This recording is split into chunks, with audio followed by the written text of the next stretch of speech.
Hi there, I'm Alex from Tutoring Heroes, and today we're going to be doing some literacy skills together. Let's go see what we're learning about today. Proofreading and redrafting.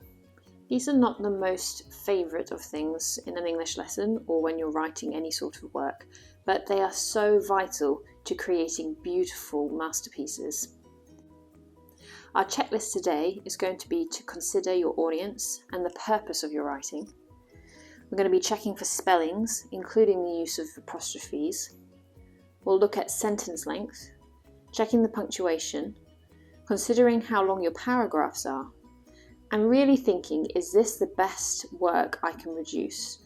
What could I do to improve it? So the first question to ask yourself after finishing any sort of written work is, who is the reader?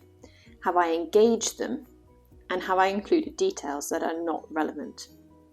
For example, if I am writing a letter to my head teacher, I'm going to write in a much more formal tone and keep only the important information in that letter. I'm not going to be telling them about my favourite chocolate ice cream unless that is the purpose of my letter. If I'm writing a children's story for 5-year-olds, my audience is going to need very simple language that they can read unless I plan for an adult to read the story to them.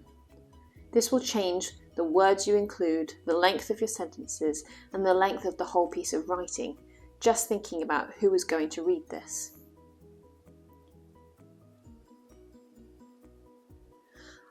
I will need to read through my work and check for spellings. Our brains can trick us into seeing the correct spelling, and even when words are missed, we'll pretend that they are actually there. So it's important to read through your work slowly and to read it out loud if possible, even if just under your breath.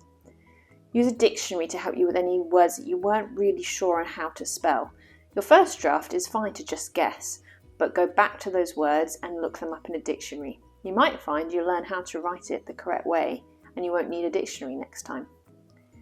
Another great way of checking for spelling mistakes is to have somebody you know and trust, like a teacher or an adult, to check through your work.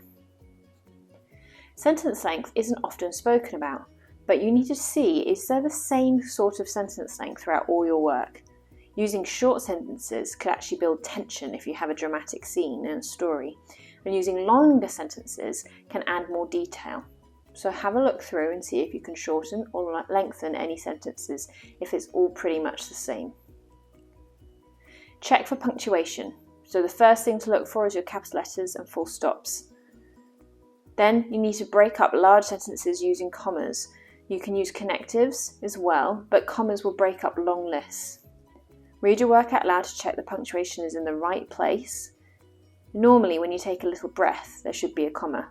When you would naturally take a larger breath, this is usually a full stop or an exclamation mark.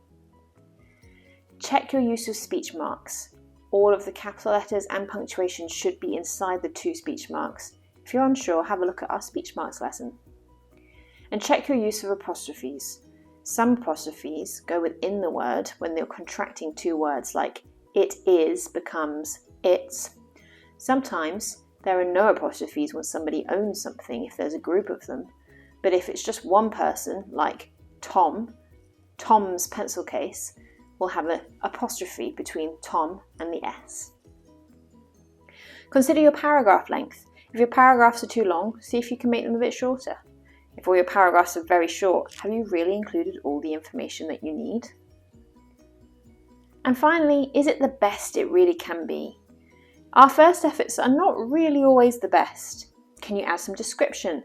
Can you change phrases or words you have repeated? Can you add in extra detail or information? Or, if you've written too much information, can you delete some unimportant information? Emma Hill once said, "The first draft is black and white. Editing gives the story colour." And this is the same whether it is a story or a letter or any formal piece of writing.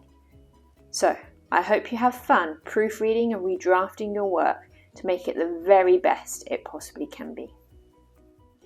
Thanks for watching this video today, brought to you by Tutoring Heroes.